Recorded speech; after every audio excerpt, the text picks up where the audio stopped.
Temos aqui o switch case, aqui está o código em C e em seguida tem um código que faz a mesma coisa no MIPS. Vamos executar e ver o passo a passo dele. Primeiramente, são atribuídos os valores às variáveis que vão ser utilizadas. Neste caso, o K, que está no switch, eu atribuo um valor viável, que nesse caso seria 3. Cria-se uma tabela, né, como mostrado aqui, contendo os labels, que vão ser os cases, e é associado ao T4 esse endereço.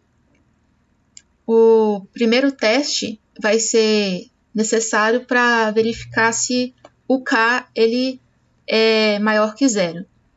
Então, primeiramente a gente testa se ele vai ser menor. Se for verdadeiro, recebe 1. Se for falso, recebe 0. E na próxima linha, sendo essa condição diferente de 0, ele vai para o exit. Senão, ele vai para a próxima linha. São definidos a quantidade de cases, que são armazenados no registrador temporário T2. E agora é testado se o variável K, né, no caso, está seja menor do que 4.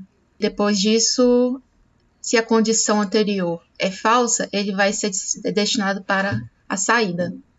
Se não, continua no código. É feito o cálculo do endereço dos labels, utilizando o princípio de que são múltiplos de 4. Então, nessa linha aqui, eles fazem este cálculo do endereço, adicionando junto com o T4, que aqui em cima contém o endereço da tabela. Depois disso, é feito o load em T0 e são desviados para o endereço do label correspondente ao endereço que foi obtido anteriormente. Se for, nesse caso aqui, ele vai para o 3, quando K é igual a 3. Então, ele faz a operação, depois disso, ele termina o código. Se a gente trocar o valor de 3 para um valor negativo, por exemplo, menos 5, menos 4, e a gente compilar e vamos executar, aqui está menos 4. Ele faz as mesmas condições, só que na hora que ele testar, ele vai agora para o exit. Como mostra aqui, o código terminou. Mesma coisa se acontece para um valor que seja acima do que a gente está tratando nos cases. Se for um 30, a gente compila, ele passa pelo código, até que chega aqui, ele faz o teste e a condição anterior é falsa. Então, ele vai sair do código. E é isso que é o switch case. Agora eu vou realizar a explicação da simulação de um procedimento na linguagem de montagem do MIPS. Primeiramente, observe o mesmo código, porém na linguagem C. A função recebe por parâmetro 4 variáveis inteiras, cria uma variável f, uma equação e por fim retorna a variável f. Agora em MIPS. Primeiramente, é atribuído valores às respectivas variáveis com o comando load, sendo g igual a A0, h igual a A1, i igual a A2 e j igual a A3. Em seguida, com o comando add-i, vamos subtrair 12 bytes da pilha a fim de criar espaço para 3 itens. As próximas 3 linhas salvam os registradores temporários para uso posterior. Nessa seção, é realizada a compilação do corpo da função. Os comandos add realizam a soma dos registradores e atribuem aos temporários. Depois, o comando subtrai os registradores temporários e atribui o valor final ao salvamento temporário, S0. Por fim, a soma da constante 0 com o salvamento temporário a fim de atribuir ao registrador de valor, V0, para o retorno do procedimento no final. Logo após, as 3 primeiras linhas restauram os registradores para o caller, e a última linha ajusta a pilha para excluir os 3 itens. Para finalizar, o comando jr salta para o endereço de retorno correto, que é armazenado em RA. A gente tem aqui um procedimento recursivo, nesse caso feito para o fatorial. Temos código em C e aqui o código em assembly para o MIPS. Partindo disso, definimos o n igual a 3, então esse n será representado pelo registrador A0. Depois disso, foi definido o registrador RA, contendo o endereço que será o responsável. Esse endereço aqui é o endereço de saída do código. Depois disso, definido a função do fatorial. Subtraímos 8 do SP, que será uma variável que vai indicar onde que está o endereço, que nós vamos armazenar os valores de RA de A0. Então, a gente colocou 8 para ser 8 bytes, porque nós vamos armazenar 2 inteiros. Então, por isso foi necessário subtrair 8 para alocar esse espaço de memória. Depois disso, armazenamos o RA e o A0 no endereço SP mais 4 e depois SP mais 0, que seria o próprio SP. Então, com isso, temos a pergunta, né? Se o T0 ele vai receber A0 é menor do que 1? Se for, ele vai receber 1, se não recebe 0. No caso, por exemplo, quando chegar o A0 no valor de 0, ele vai ter um comportamento diferente, mas por enquanto ele vale 3. Depois disso, por esse teste, né, se for igual a 0, que nesse caso vai pular para L1. No L1, faremos a operação de A0 igual a 0 menos 1. Então, A0 vai valer 2. Depois disso, ele vai voltar para a linha 8, que é o início do fatorial. Novamente, será feita a operação de subtrair 8 bytes para colocar os novos valores de RA e de A0. Então, aqui o SP mais 4 vai receber o valor de RA e o A0 será armazenado no SP. Depois disso, será feito o mesmo teste, né, para avaliar se o número é menor do que 1. Como é negativo, então ele vai voltar para L1. E é decrementado 1 desse valor, tornando A0 recebendo, nesse caso, 1. Mesma coisa será feita. E nesse caso, A0 já está valendo 0. Então, quando ele chegar nessa linha 11, ele vai ter uma resposta igual a 1. Então, nessa parte do código, associado um registrador V0, que está associado ao retorno do código, e ele recebe 1. E assim, adiciona-se 8 ao SP para recuperando os valores que agora passarão para um processo de recursividade. Nessa linha 15, ele vai dar um jump para a linha 18. A0 ele vai receber um valor que está em 0 no SP e o RA que está no 4. E ele vai avançar 8 posições na memória. E é feita a multiplicação do A0 vezes o V0. Nesse caso, como a gente pode observar, o V0 ele está 1 e o A0 também ainda está 1. No caso, 1 vezes 1 seria 1, que é o valor que ele recebeu. Novamente, como o endereço contido em RA não é mais o endereço da saída, porque agora ele recebeu o endereço que estava contido no valor de 4SP, ele continua a realizar esta recursividade. Então, ele volta para a linha 18. Novamente, A0 vai receber o valor que está contido em 0 de SP, que foi armazenado, nesse caso seria 2, como mostrado aqui. RA recebe o valor que está no 4, que é esse valor referente aqui nessa linha. O V0 vai ser 1 vezes o A0, então no caso vai ser 2, como mostrado aqui. E novamente pula para o endereço contido em RA, que é diferente do endereço de saída, então ele volta para a linha 18. O mesmo se repete para o A0 valendo 3.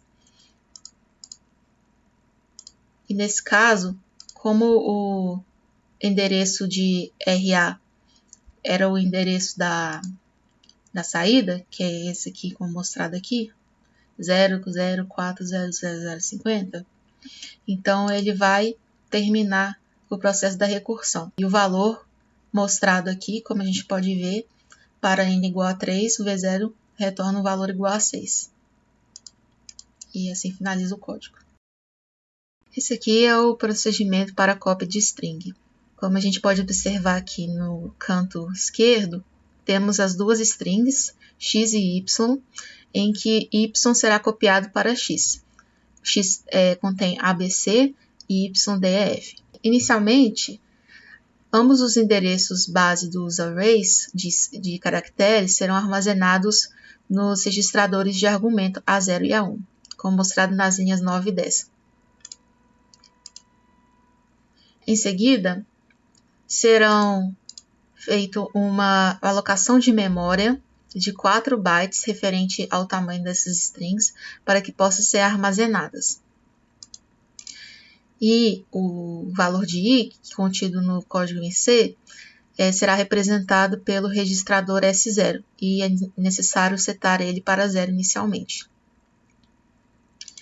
A partir disso, haverá a entrada dentro do loop, como mostrado aqui, L1. Primeiramente, é necessário armazenar o endereço do array de y e de x. Então, como mostrado nas linhas 19 e 21.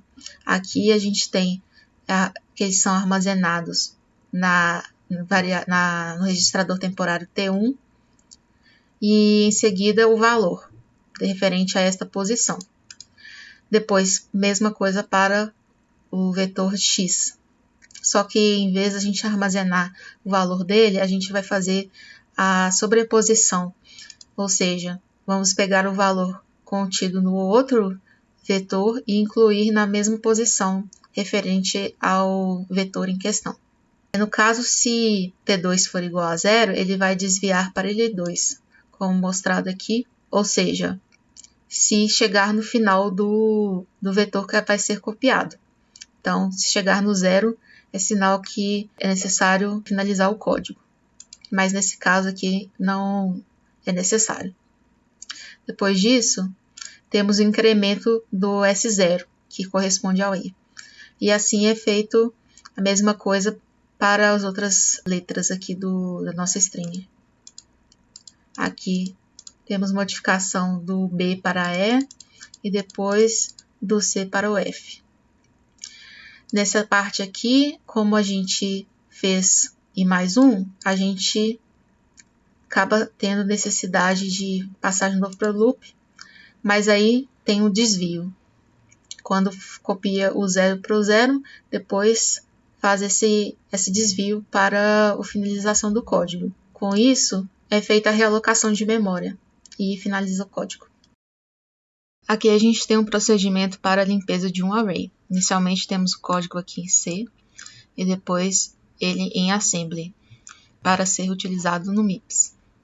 Ao executar o código, primeiramente a gente pode ver aqui o nosso vetor, no caso 1, 2, 3, 4, e em seguida serão associados aos registradores A0 e A1, respectivamente o vetor e o tamanho dele, que no caso é 4.